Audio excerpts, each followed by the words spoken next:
పల్నాడు జిల్లా దుర్గి మండలం జంగమహేశ్వరపాడు గ్రామం వద్ద జనసేన నేతలపై వైసీపీ నేతల దాడిని మాచర్ల టీడీపీ అభ్యర్థి జోలకంటి బ్రహ్మారెడ్డి ఖండించారు. మాచర్ల నియోజకవర్గంలో ఎమ్మెల్యే పిన్నెల్లి ప్రోద్బలంతో వైసీపీ కార్యకర్తలు రెచ్చిపోతున్నారంటూ మండిపడ్డారు. ఓటమి భయంతో పిన్నెల్లి సోదరులు మాచర్లలో అరాచకాలు సృష్టిస్తున్నారన్నారు. పక్కా ఆధారాలతో ఫిర్యాదు చేసినా పోలీసులు పట్టించుకోవడం లేదంటూ ఆందోళన వ్యక్తం చేస్తున్నారు. ఎమ్మెల్యే పిన్నెల్లికి సంక్షేమానికి అభివృద్ధికి తేడా తెలియని వ్యక్తి అంటూ దుయ్యబట్టారు.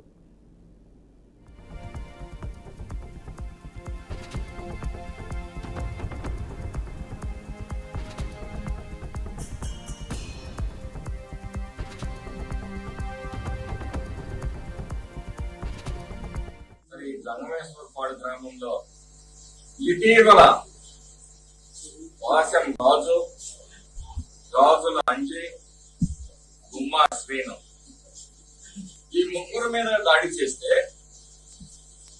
ఒక వ్యక్తికి 2 కాళ్ళు 2 చేతులు విరిగిపోయి సర్జరీ చేశారు. ఒక వ్యక్తికి కాళ్ళు చేతులు కాలు చేతులు విరిగిపోతే సర్జరీ చేశారు. ఒక వ్యక్తికి పాదం మీద వేళ్ళు, తల మీద గాయం. అంటే పోలీసులు ఏ విధంగా వ్యవహరిస్తున్నారని దానికి ఉదాహరణ ఏంటంటే వాళ్ళు కేసు రిజిస్టర్ చేసిన విధానం, కోర్టుకే సమర్పించిన అఫిడవిట్, దోషులకి రక్షణగా మాత్రమే ఆడ పోలీసులు పెట్టారు.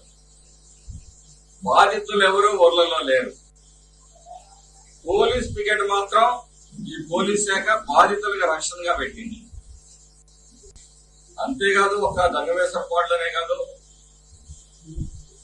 గుండ్లపాడులో పోలీస్ పికెట్ ఎప్పుడో వైసీపీ నాయకులు ఇలా ముందు కూర్చుంటారు.